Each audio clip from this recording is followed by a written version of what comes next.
All right, welcome everybody to this week. I have a podcasting course in tandem with this, but I also like to do some lives that are free for survivors so that, resources are really available everywhere for anyone, and especially survivors who don't know where to start and have a crazy true crime story and they're like, what do I do with this? Or even just trauma in their own lives. So I want to thank everyone for being here with me. I'm Terra Newell. I'm a survivor of Dirty John Meehan. And then I also produce podcasts. I coach podcasts. I created a podcasting course. And now I'm also looking to write my book. It's been in the process for like 3 to 4 years now. And so I'm excited to learn from you guys as well. And so I'll start by having Amy Chesler introduce herself. Well, thank you so much. You guys can hear me, right? Okay. Thank you so much for having me. I am on a deep mission, especially to empower survivors to share their stories. So it means a lot that you'd have me. I am an author and a podcaster as well. And I'm also a survivor of domestic violence. I am also a co-victim of murder. I lost my mom to domestic violence. And I often speak about sibling abuse and child to parent violence because I did lose my mom at the hands of my brother. And I mean, just to give you a brief overview of my writing career, that's what my love is. When I was a child, if you'd asked me what I wanted to be, it would be an author. And I just didn't know what I would write until I lost my mom and I had to navigate years of seeking justice. In the process, though, I started as a blogger because I really just wanted to heal and grieve. So I just wrote about grief. And then I transitioned into sharing my survivor story with my book and podcasts. After 14 years. And that is also getting my degree in psychology, starting my master's in marriage and family therapy, which I did not complete. But all of those things gave me framework and understanding to then write my book, which I am a huge proponent not only of survivors sharing their story, but also attempting, if it's in your interest, the traditional route of publishing. I have been self-published. I have been traditionally published. I have 7 stories of Chicken Soup for the Soul. I have my memoir. I have an award-winning blog. And I just really, really love to empower people that are drawn to narrative therapy. If you want to write your book, you have the onus of responsibility to get it out. And I'm here to coach you and help you because there's a great process. And I have so much insight to share with you to help it get it out. And now I'm going to step off my soapbox. Sorry for taking so much. Thank you. No, that was wonderful. Now let's go with Danielle Leukam. Boy, how do I follow that? That was amazing. Amy, you're amazing. ABC, you're amazing. So I'm Danielle Leukam. My main gig, I guess, is I'm a mom. I'm also a nurse abstractor at the Mayo Clinic in Rochester, Minnesota. But on the side, I have 6 books, 2 are children's books. I am a public speaker, mostly at sexual assault prevention and awareness conferences. And I am a survivor of rape in Minnesota here in 2018. And I just like a 30-second little blurb about my writing experience. I journaled everything that happened to me and during the court process and everything. So my writing career started because I was raped and because I journaled it. But just like Amy said, when I was 5, my sister wrote a letter about me saying my sister is 5 and she loves to write. So I've always loved to write. I just got into the medical field because I live in Rochester, Minnesota, and that's what you do here. But my passion is writing and empowering other survivors. So that's me, I guess. Beautiful. Thank you. And Danielle Cedar. See, I'm going to butcher everything. It's all good. Aloha, everybody. Okay, so laughing because Tara kept saying 4:05. I'm like, girl, it is 1 o'clock in the afternoon here. I don't know where everyone else is, but it is only 1 o'clock over here in Hawaii. Oh my gosh, already 2 amazing speakers on here. I'm like, how do I follow these up? So, my name is Danielle, and I self-published my first book. It is called Dear Thomas, and it is my journey of what it was like to be in love with a drug addict, and alcoholic.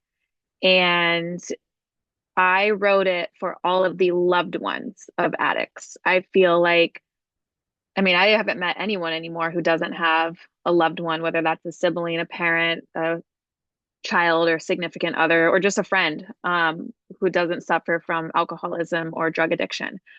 And I would go to AA meetings with my partner all the time just to support. And Amy, here's my cat. um, and so we hear all these crazy stories from the addicts themselves, but we never hear like what the loved ones go through. We're always called the codependents or the enablers is what we're always called, but people truly don't understand what we go through as the loved one. And I just say, for those who don't understand, they're lucky. But so yeah, my book I wrote for all of the loved ones of addicts to let them know, like, I relate to you and you are not alone, suffering, loving someone who struggles with drug addiction and alcoholism. I'm currently in the process of writing my second book, which is also why I'm so excited to be on here and hear what Amy and the other Danielle have to say, because I've kind of been having writer's block with my second one. So my second book is, of course, the sequel to Dear Thomas, in addition to surviving the Lahaina fire. I lost everything, including a loved one, in the August 8th fires. And then I will tell you guys later, a sneak peek about what my third book is going to be. And I love writing because it's just to let people know who relate to you, like, hey, I relate, and to make them feel comfortable if they ever feel embarrassed about what they went through.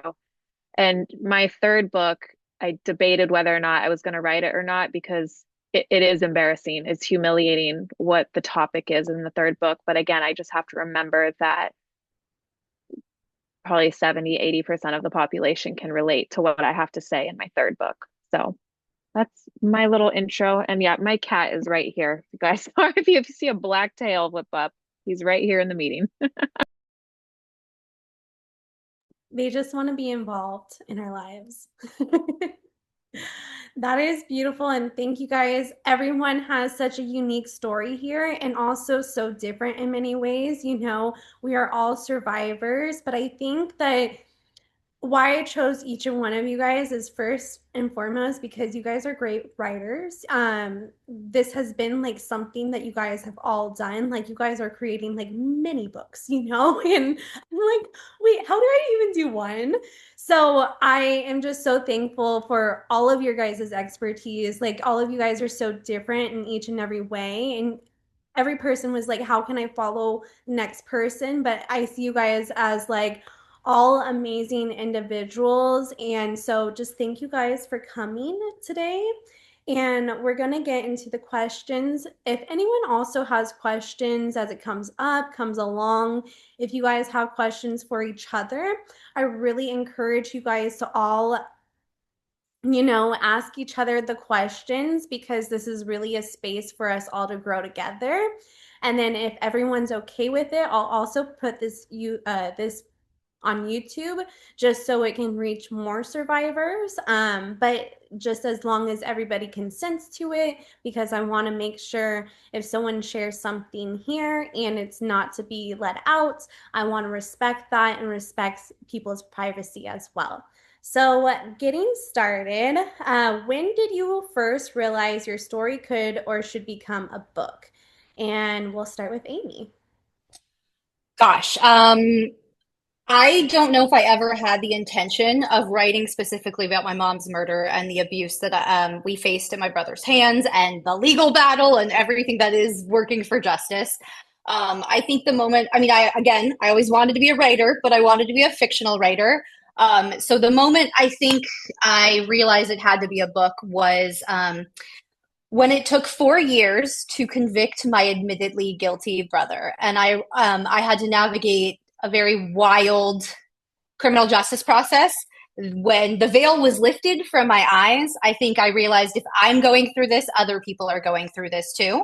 If I'm being so disserviced by the system, if there are holes and I can be an example, that was my mission. So I used to be a teacher first. So I was an English teacher. That's kind of also where my like writing background comes from too. And my mom was a teacher. So I just knew in my heart, I had my mom's diary. My book contains diary entries for my mom because I just knew like I channeling her teacher energy, my teaching experience, we had to make an example for people. And when I wrote my book, I found out 50% of American children face sibling abuse at some point in their lives. And that is an underestimation, to be honest, because not all survivors report. So when I found out that fact, it was like, I am complicit if I don't share, if I don't work to educate, because I believe awareness is prevention. So I think that's where I knew this had to be a book because that was also like the strength that I had cultivated over the years. So yeah, I felt that onus of responsibility that I talked about before. Beautiful. Thank you, Amy. That was lovely. Now, Danielle Leukam, if you would like to answer. So my answer is much different, and might be useful to people that find themselves as victims in the future. So, trigger warning. I was raped 3 times at gunpoint. My hands were zip tied. It was an unknown person over the course of 5 hours. So leaving that situation and going to live with my aunt and my mom and having to tell my ex-husband, my son's father, my sister, my boss, it's telling so many details because I didn't want to forget them, and telling law enforcement and the sexual assault nurse examiner. It was so much that I was like, I can't talk about this anymore. I just need to write it and you can just read this piece of paper. And so I did that. I wrote it all down and I'm like, just read what happened because I don't want to verbalize it anymore. It was really hard. And then seeing their reactions was like, wow. And then of course, every time something happened, whether when we found out who it was, to like a court hearing, to a falling out with my mom, I didn't talk to my mom and dad for a period of time. It was so big that I had to journal about it because it was cathartic. And then also, I have to tell my sister and my ex-husband, because I have to keep them in the loop for safety purposes, that I would just write about it and say, okay, this is what happened today. This is, and so at the end of it, at the end of sentencing, I had all these journal entries. And just getting people's perspective of reading my journal entries along the way inspired me to publish it to the world. And I've always been the person that, honestly, I wanted to climb Mount Everest and scream to the world about what happened to me because it was so heinous. And then of course I always loved writing. So it felt like a win because I loved writing. And also it was a win because it was cathartic for me to talk about it. And also a win because as I tell people, as I speak about it, as I write about it, I see that it's helping other survivors. I see that it's raising awareness. I see that it's helping the community. And I see that it's helping professionals in the field get a survivor's, like see the full circle picture of what we go through and what it feels like to work with investigators and law enforcement. So it's just been rewarding all around for me. Yeah, that's, I guess, my journey. Thank you so much. That was amazing as well. And now Danielle Cedar. So when did I realize my story needed to become a book? So again, I wrote it for all the loved ones to let them know that they're not alone, because I felt very alone with what I was going through with Thomas, and like none of my closest friends weren't going through any of that. I didn't tell my family what I was going through and that he was, based on what he was going through. But I found an article and it was titled something like What It's Like to Be in Love with an Addict. And I just sort of paraphrased it and I posted it on Facebook. And I had such an overwhelming response to it, like so many likes and comments and people resharing it. And this was back in 2017 when I posted this. And I couldn't believe how many Facebook friends I guess, related to it, to what I had to share. And so in that moment, I felt better because I finally felt like, oh, I guess I'm not alone. And I've hated feeling alone this entire time. So if there is anyone out there that is feeling alone, I need to let them know that they're not. So that Facebook post is kind of what catapulted it for me. And that was when I made the decision I need to write a book about this. But of course, it wasn't until many years later where I actually like executed that. It was just always like an idea in the back of my mind, like I should write a book about this. So everyone else that relates, has something to go back to and read and, can message me if they just want to talk or just to say, hey, I know what you're going through, or um, thank you for writing your book because now I feel like I'm not alone or I'm not crazy for trying to save someone going through addiction. So that was the moment for me. Tara, you ladies are so powerful. And I'm hearing like so many common threads, but also differences. And I want to celebrate that. Can I add one more thing too, Tara, to what I do want to highlight, another piece of like my impetus to share as well through a book, is, to be honest, I am still in fear of my life. And my brother, as I share in my book, like attempted to hire a hitman from jail to have me killed. And unfortunately, something is striking me as I heard your stories. And when there, a lot of survivors, as a lot of survivors do, when there isn't justice happening, and you feel like the whole world is closing in on you, and you're seeking, I mean, like Danielle, as you're seeking, we've had conversations about your process and the writing that you did.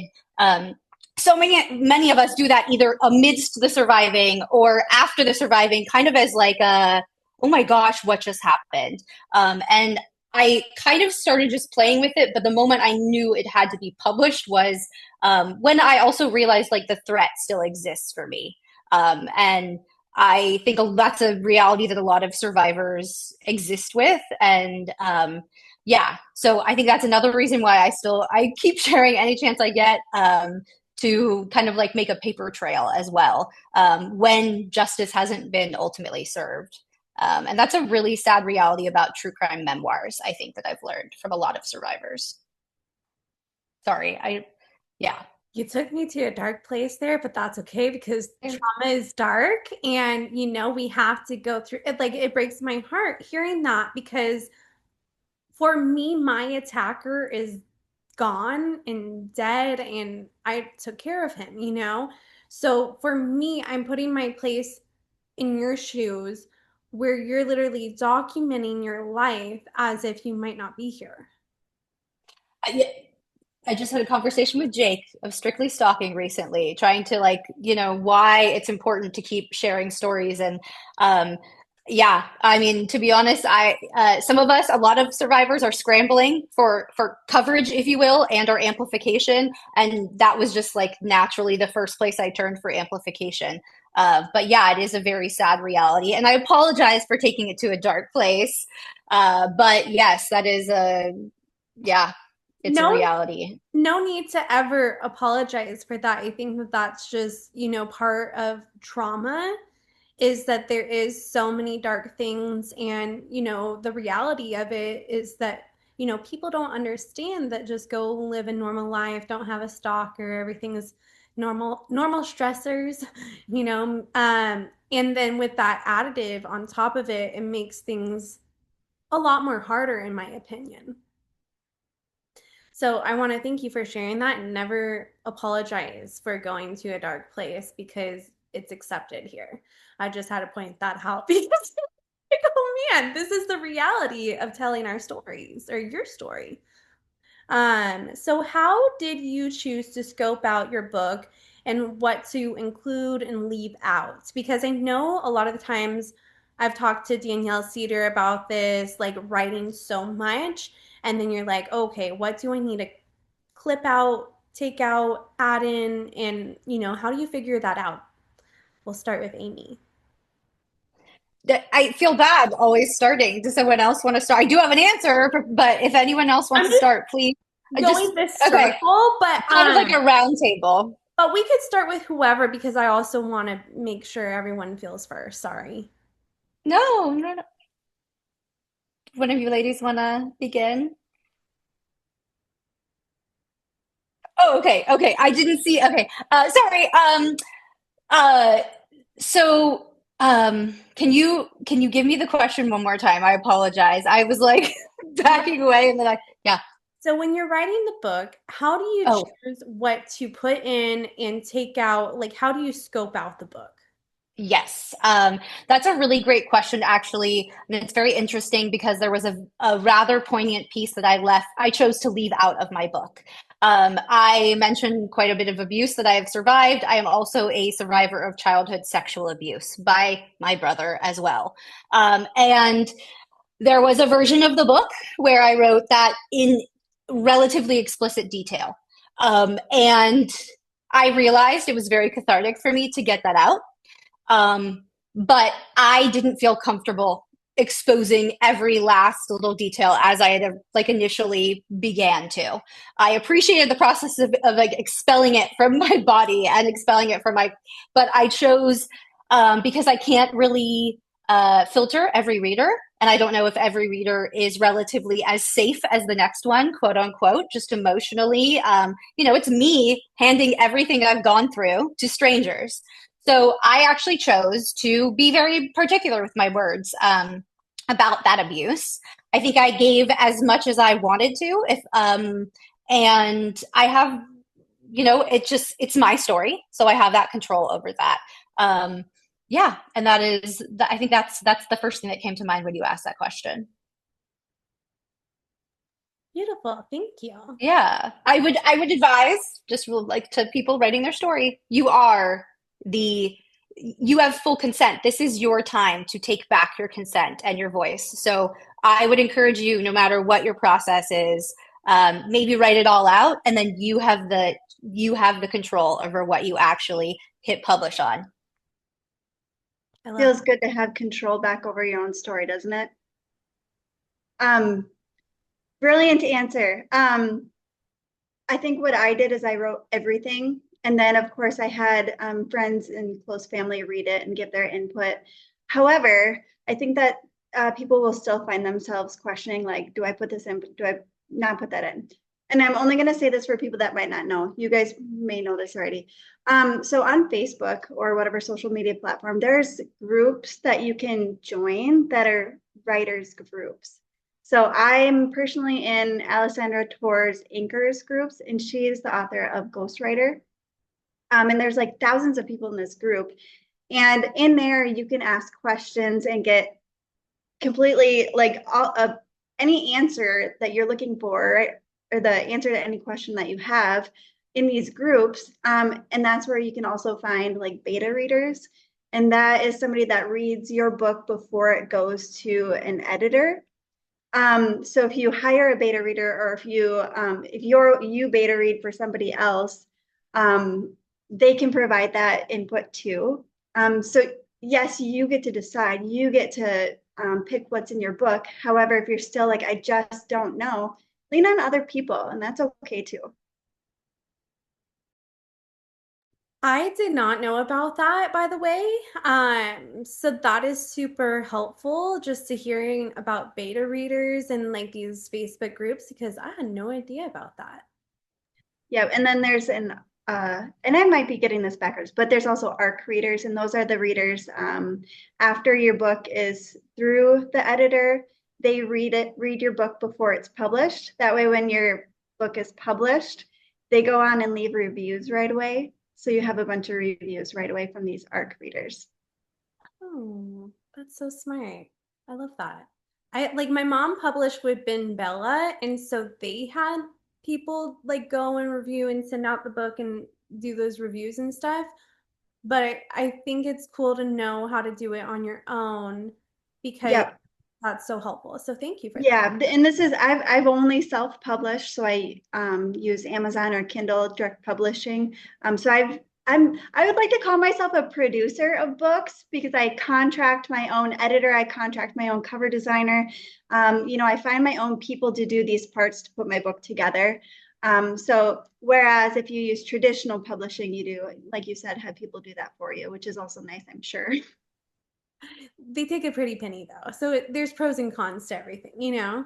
Yeah, and then you don't have the rights to your own book, Yes, yes. which I wasn't okay with. So And yes, Danielle Cedar. Okay, so the scope of my book, what to include, what not to leave out. Okay, so anyone who has not written a book or like doesn't even know what's the appropriate length of a book, a memoir is typically 60,000 to 80,000 words. So just remember those numbers. And so when you're writing a book, like you don't want to like look at like what a page in a Word document when you're typing is not the same number of pages in the actual printed book. Like a printed book on average, it's about 250 words per left page and per right page. So if you want to like divide your word count by that, then you'll figure out how many pages your book's going to be. But typically a memoir is going to be 60,000 to 80,000 words. But again, if you self-publish, you can do whatever the fuck you want. It can be whatever number it is. My first rough draft of Dear Thomas was over 176,000 words. That's about a 709-page book. And I wrote over 176,000 words in 5 months. I had a lot to say. There was a lot of bullshit. There was no lack of conflict or drama. But I was also writing, not all of those words were based on the topic of drug addiction and alcoholism. I was also writing like what else was going on in my life. You know, it's not like I woke up and my 9 to 5 was taking care of my boyfriend who was high on heroin. It was like I, still had my regular job. It was watching my niece grow up and going to birthday parties and gaining 40 pounds overnight, and then my weight loss journey, and then paying off my debt. Like life was happening. I was going through so much other bullshit at the same time as dealing with Thomas. And so I really had to go through and be like, okay, what doesn't serve the story? Like, what's not getting the point across, and cut it. And it was kind of hard to cut it because it's like, but I wrote it and I wrote it well. But you really just have to stay on topic. And I do recommend, though, just writing everything down. I feel like it's so much easier because writing everything down is therapeutic, but it's easier to just cut it than it is to add stuff later. Like even right now, I'm going through the editing process of my second book, and it's so annoying when I remember something. I'm like, oh shit, I need to add that in. And we're talking like 3 sentences to get a point across or a paragraph, but then I gotta like find like where to put it. So it's just easier to take stuff out than to like try and add stuff in later. So just write everything down. But that was insane. Over 176,000 words. I mean, that's 3 books basically. And my editor said to me, he was like, you have to cut 100,000 words before I even look at it. And a lot of it is words like just, actually, that. Like we write those so much that we don't need. And then this was really funny. I had no idea that bullshit was 1 word. I thought it was 2 words. I thought it was bullshit. So just combining those, like cut my word count down. And then it was funny. I think he would search like the word fuck or junkie, and he would see like how many fucks there were. There was like over 600. I probably used junkie like 20 times and maybe hunt 6 times. Like it's fun during the editing process. But yeah, so just write everything down, and then you just gotta focus on like, does this get the story across, or is the main message of the story still being told if I cut this part out? And then I just want to say I'm so grateful, Danielle, that you mentioned the beta readers, because that is something I've been struggling with my second book, and I've been wanting. I'm like, is there such thing as beta readers? And then I'm going to have to reach out to you regarding your cover designers and formatters. My second book, you guys, is the sequel of the first. So I ended up dating my editor of the first book. I don't recommend doing that. So therefore, there's a lot of the editing, formatting, uploading to Amazon Kindle part that I don't know because he did it all. And so me writing my second book is almost like me doing it for the first time all over again. So, which is why I'm also really grateful for being on this Zoom call today. But yeah, I don't recommend dating your editor.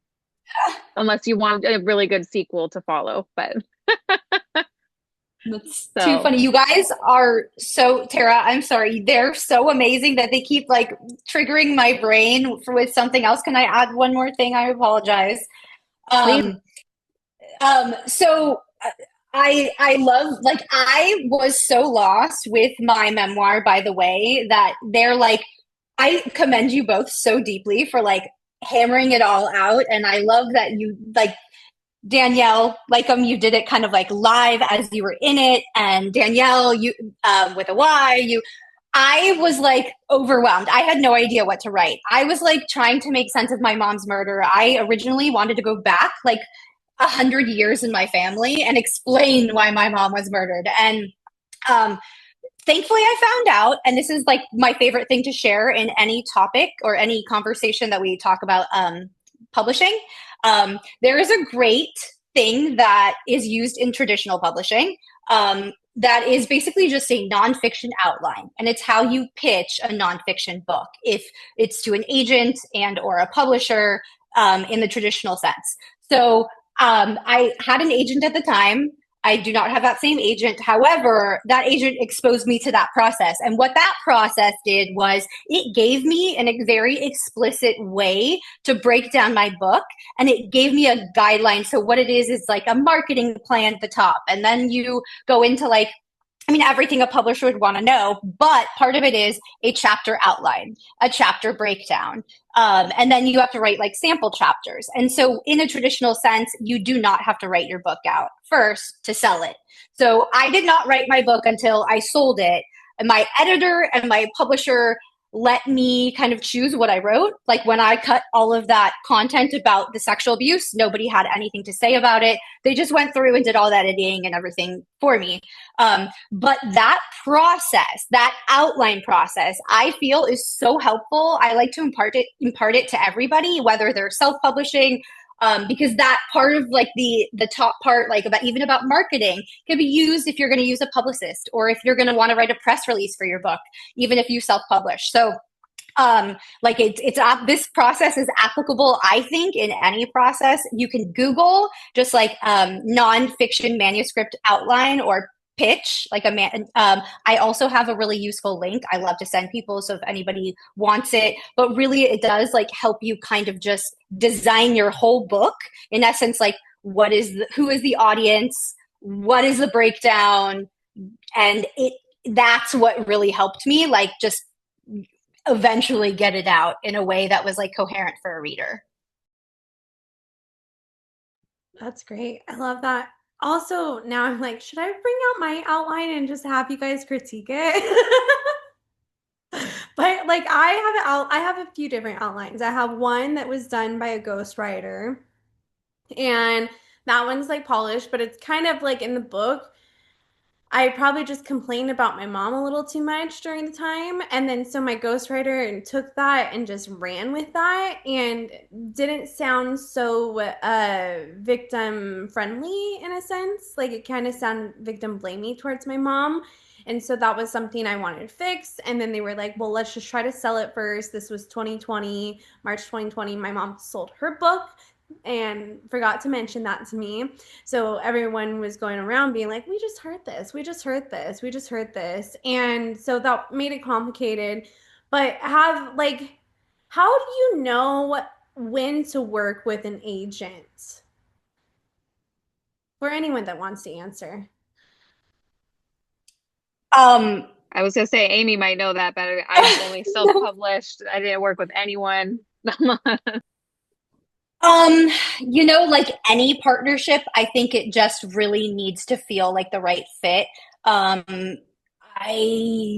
I do caution people about like agents do take a percentage, and of course they put you in the door with like certain publishers, but there are publishers who are accepting submissions. You do not need an agent to get a publisher or to be traditionally published. There are many imprints and many publishing houses that accept cold submissions, and most of the time, just so people know, most of their websites will say that. They will say like accepting submissions in nonfiction format or true crime or whatever. And if it doesn't, you can email them. I'm going to tell you, one of the things that's led to me to almost every opportunity I've ever had, especially in the writing world, is just me cold pitching or being really brazen with who I'm talking to about my project.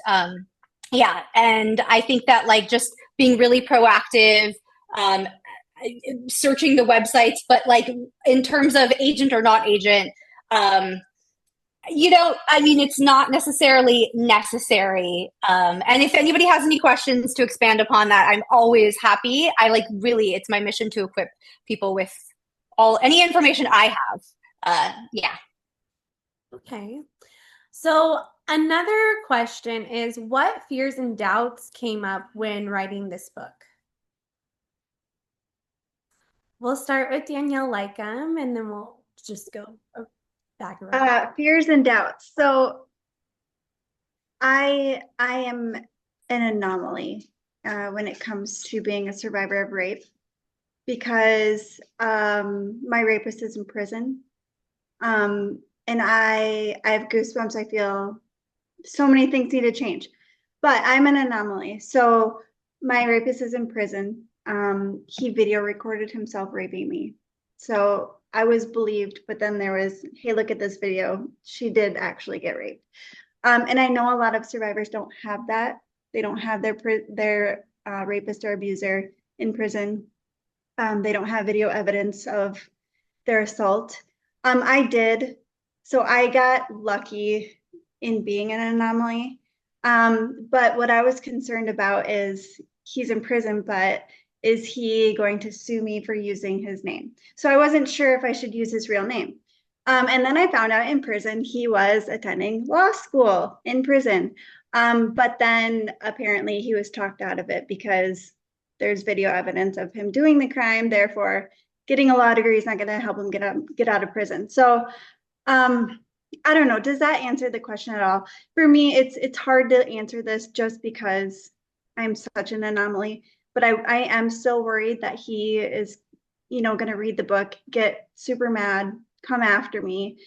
He is making friends with people in prison that are getting released, and I'm sure I don't know if they're going to come after me. I can't live in fear, but there's always that question. You just can't live in fear, I guess. Yeah. I don't know if that answered your question at all, but No, I think that like the concerns for you is, was he going to see it? Were you going to have to worry about defamation? And I know, like, speaking to Danielle Cedar, because like Danielle sent me her book, and so I read it back and forth, and then I went and interviewed Danielle on the podcast, which, I interviewed everyone on the podcast, I feel, but for me too, like addiction's such an interesting thing because I've been with an addict before, but I like you named the book Dear Thomas, Danielle. And I know we talked about that before because that was partially because of like legality and like you wanted to tell your story but not give his name out there. And so I think definitely, Um, you know. yeah, sorry, did I cut you off? No, I was just trying to fill in the Oh yeah. So yeah, my I wouldn't say, I mean, I definitely wouldn't have fears or doubts towards my story, like say how it's, I mean, Danielle and the Amy's, it's definitely more like life threatening for sure. Where mine's just a junkie. I'm just kidding. But my fears and doubts came more of like imposter syndrome. Like, who am I to write a book? And like, do I think I'm that great that that I write? It's more imposter syndrome for sure. There would be chapters that I'd be writing and editing, and I would think, oh my God, people are going to eat this shit up. Like, this is going to be such a great story. And then there'd be other chapters where I'd be like, who the fuck would read this? Like, and again, it just goes back to imposter syndrome. Like, why am I so special, or why is my story so special? And so just fear of criticism, and like, because it is my life, whether people like it or not. And I guess it's the fear of like, oh, am I going to be a bad writer? People going to judge me. But like, regardless, like, it's my life. It's what I lived, and I'm writing it down on paper. It's not to please everybody. It's just to let people know, like, hey, if they relate, here's, the Bible for them to relate to. But then yes, it was changing everyone's name. So Thomas, that is his real name. However, he doesn't go by that name. He goes by a nickname. But I also got away with that because it's such a common name. Like my own brother's name is Thomas. I could say I could tell people I've had hundreds of Thomases come forward and try to claim that they're the asshole in my story just to get their 5 minutes of fame. But it's, if someone wants to claim that they're Thomas, go for it. But I covered my tracks in sense of like, I deleted every past social media post of us that had his names connected anywhere. We used to own a business together. I made sure not to put the business company name in there. I went through like again, social media, my next door to make sure um, that I never mentioned the company name on previous posts. Like I deleted all of that.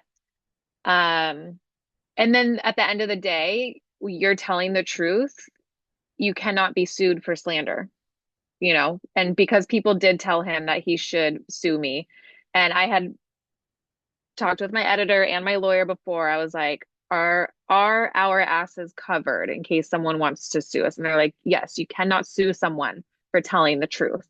And so as long as that's covered, like you're good. You're really good. I didn't do any like disclaimers or release forms, any of that. I changed everyone else's names in the book. I even changed like names of locations and hotels to try to make it like inconspicuous. But other than that, so I guess the only like fear would be like, is there going to be a lawsuit? But then my fears were more along the lines of imposter syndrome. Like, am I good enough to write a book, or is my book going to do well? So that was kind of the extent of my fears or doubts. Thank you. And then Danielle, you had something you wanted to add? Yeah, I'm sorry. I should have mentioned I had those same exact fears about being sued for slander anyways, so I did use an alias and a pseudonym for the rapist, but then I got wind that you can't be sued for something that's true. So I am in the process of rewriting my book using the rapist's real name. So good job. I love that. And good for you, because that's like, I mean, you putting his real name out there for other people to know his name and get familiar with his name, like God forbid he's ever released, like you're just protecting everyone by I know he doesn't putting his real name out there. He doesn't deserve to remain anonymous. No, not right. I'm proud. It's interesting because I actually chose to change my brother's name in the book, but only because I didn't want to write his fucking name over and over again and have to like.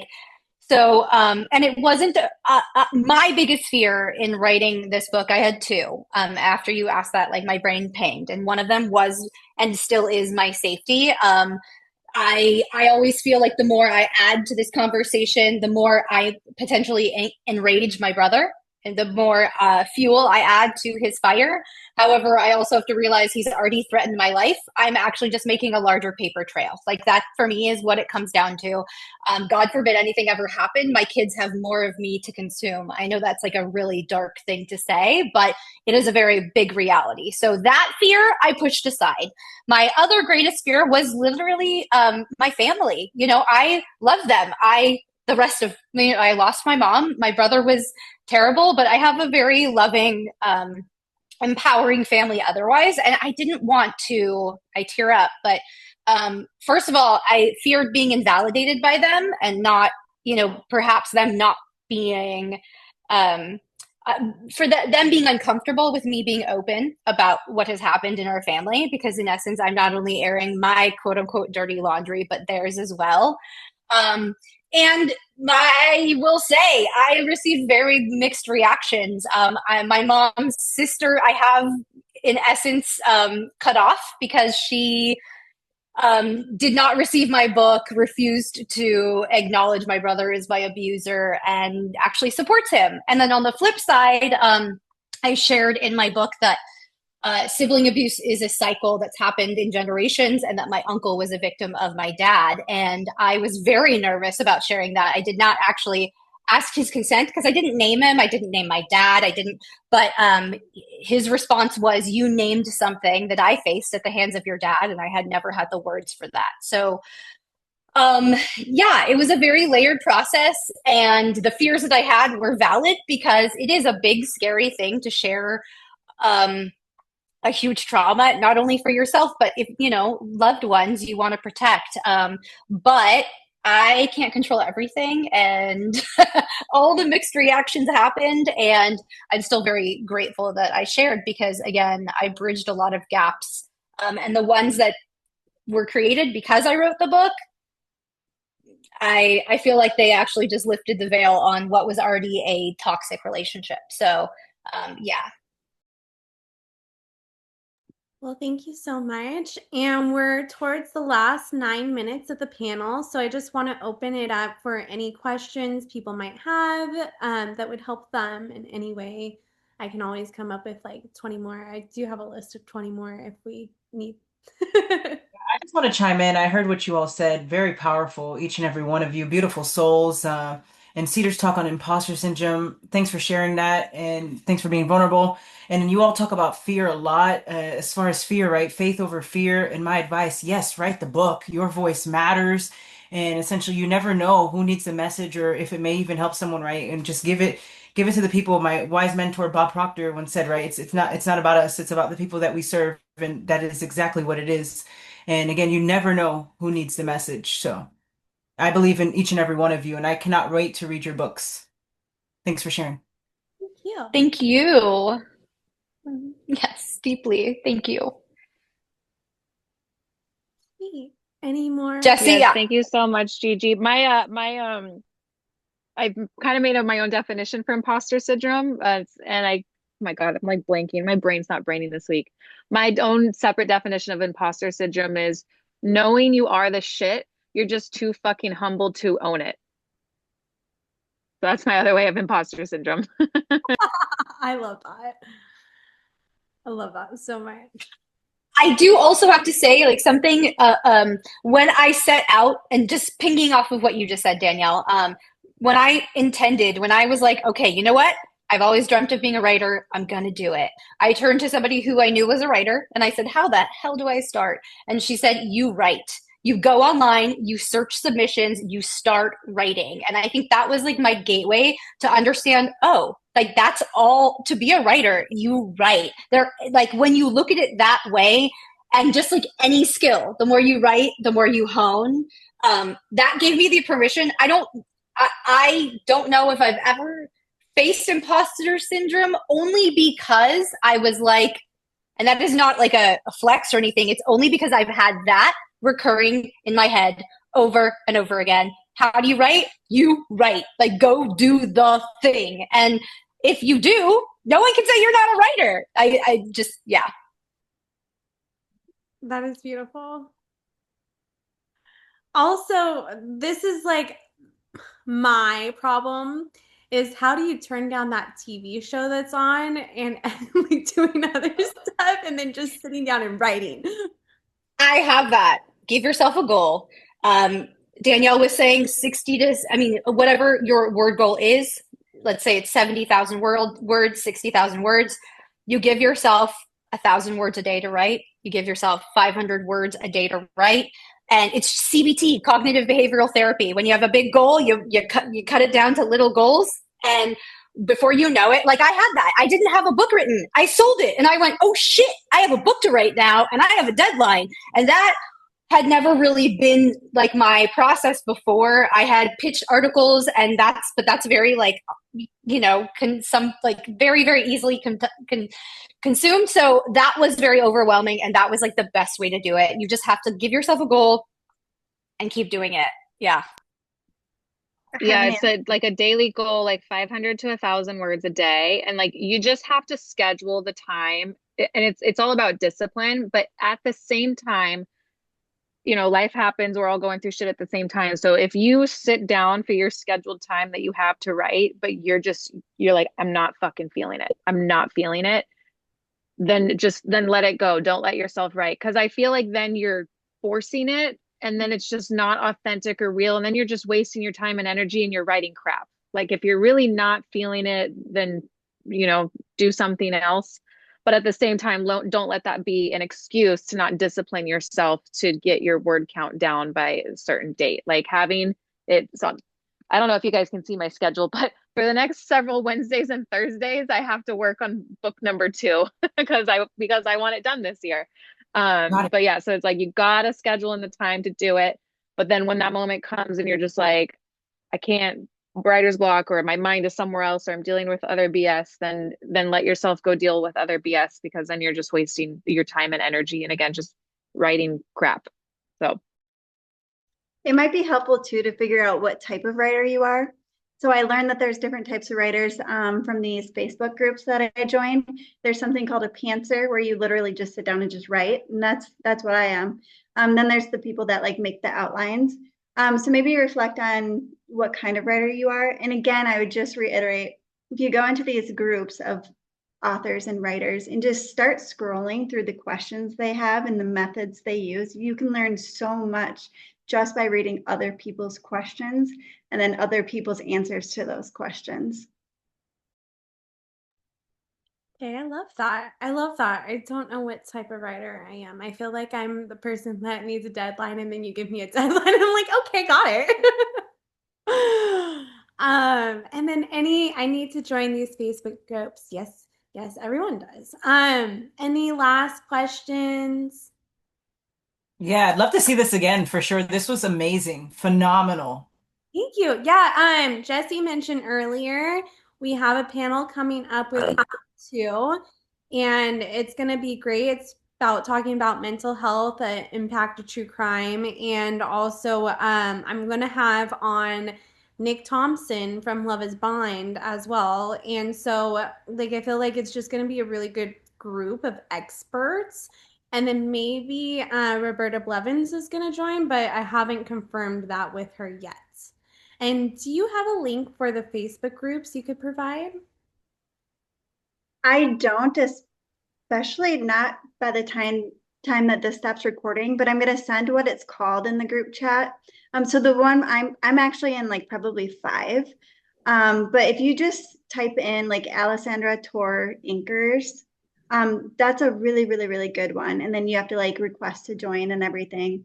But from there, you can find other writers groups to join. Yeah. That's just one that I highly recommend. And that's where I found my editor. That's where I found a cover designer, a formatter, because there's a little search bar. You can search like formatter or a good formatter. And then all these questions will populate that people already asked of good formatters, and they'll link you to their Facebook page or whatever it may be. I do want to add too something that's really useful in terms of Facebook groups and authors groups. It depending where you guys are, I have a local one that meets near where I live, so you can search your city authors group, anything. There are so many resources available on Facebook and elsewhere. Yeah, I just wanted to offer that to people. I'm in Los Angeles, so yeah, but there are, yeah, so many. I will, yes. Yes. That, Perfect. And then Amy says, thank y'all for sharing your stories, your insights, and your rawness. I relate to bits and pieces of all of you. And now you're making me think that maybe I need to start writing my shit down and see where it takes me. And absolutely. yes, 100%.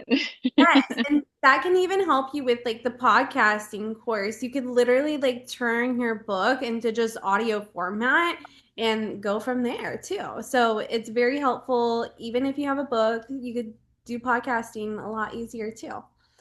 But thank you guys so much. Is there any last minute questions before I let everyone go for the day? Question for Danielle Cedar. You said a quote on imposter syndrome. Can you share that again? I was taking note of that, knowing you are and you are too. No, yeah, let me go to my other Instagram real quick because I'll find it better there if I have it written down. But it's basically when you know you are the shit, but you're too humble to admit it, or Got it. too humble to own it. Let me see. Got it. Where did I Okay, have I was that just taking damn note of quote? that. Thanks so much. Yeah, I know. I thought I felt pretty damn clever when I came up with that. Let me see. Oh, and you know what? I'm just gonna tell you guys.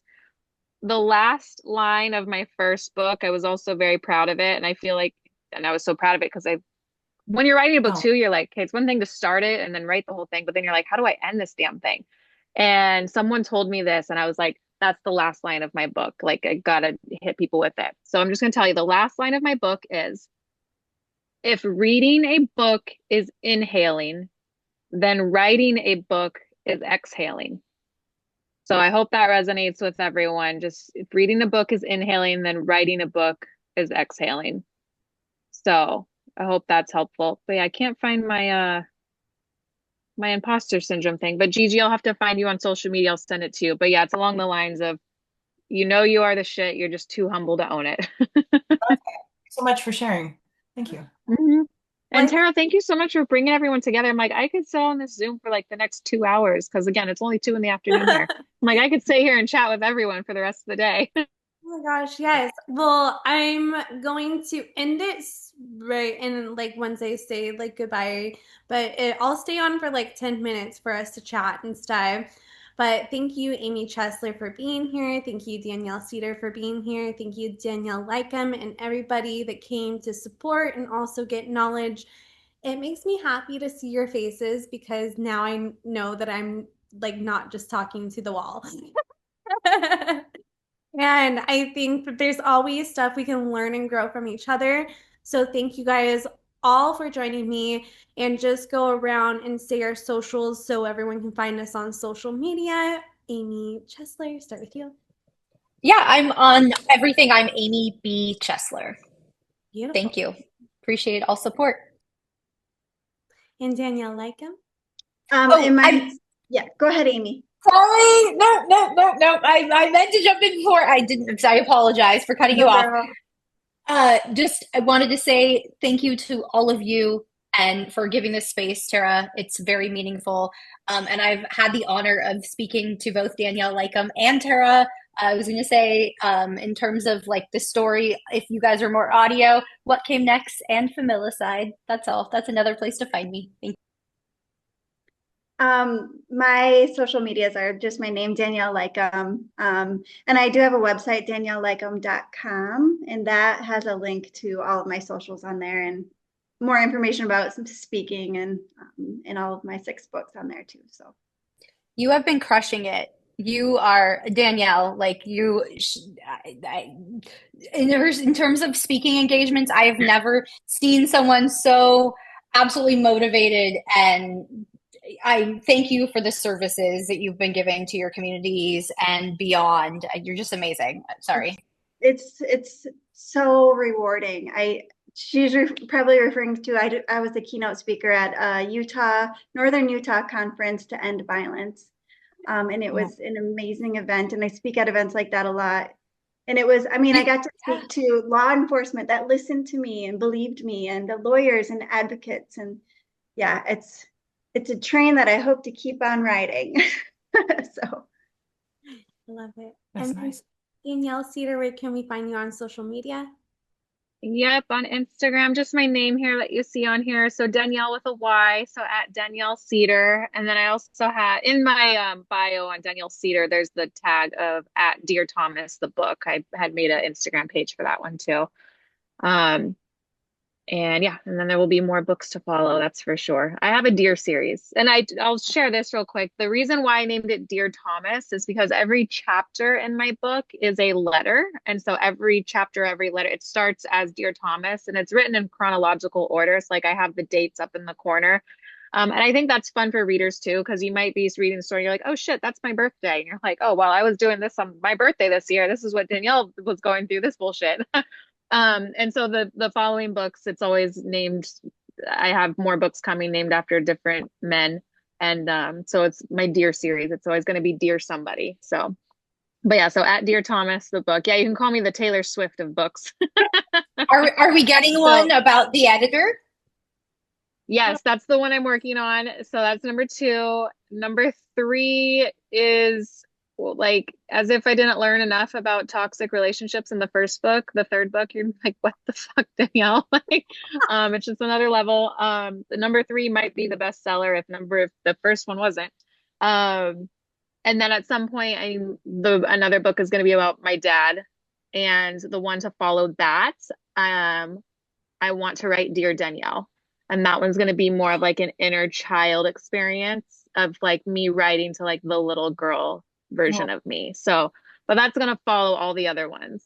And in the meantime, I just would like to not meet any more fucking assholes. I don't want to write any more books. Like I've got 5 books planned out already, you know? One's been published. We're on the second one. I already know 3, 4, and 5. Like, no more. But I'm sure That's I'm only in my 30s. I'm sure there could be 10 or 15 of these in the next 50 years. that's really special. I love that you've done that and you've Yeah. curated that. That's really And at beautiful. first it was challenging writing it in letter format, but now that I've done it, honestly, I don't know what other way to write a book. It's just the way it's in letter format. So my new editor, she was kind of fighting with me on it on the second book. She was like, "This is weird. It's in present tense." I'm like, "No, trust me, it works." I love So, that. You made me think of something, the date and like that was very a big decision for me to include diary entries of my mom's. mhm. And I kind of like battled between do I do this? This is private, posthumously, like how do I feel about that? Would she mind? And I ultimately took the leap and I decided like as a teacher, she would want to keep giving her impact, like spreading that awareness and with her words. And one of the most touching emails, which I received so many beautiful letters from people saying me too, but one of them was a woman who said she found one of the diary entries was her husband's Mhm. birthday. And so she wrote Oh wow, yeah. the entry on his birthday card. So that like my mom has became a part of his celebration one year, just a stranger. Aw. Like that was just one of them. And you never know the impact of sharing your story. And I just do want to You again encourage everyone to mhm. do it. I love that so Yes, and much. something that's crazy about writing the dates is there's certain dates in my book that repeat themselves. And so you do see patterns. Like there's also like March 11th, I'm terrified of. July 31st, I'm really terrified of. February 24th is weird. And August 16th has to do with death regarding someone's mother every 6 years, apparently, in my life. Like, so I noticed these patterns as I'm writing these dates down. And I feel like these patterns happen in everyone's lives where just no one's paying attention to them unless they're writing them down. So that's another wild experience that I got. And I'm all about numbers and dates and like I love like astrology and whatnot. So Dear Thomas, you could find the patterns more easily because it's a 6 year timeline, where my second book is only a 2 year timeline.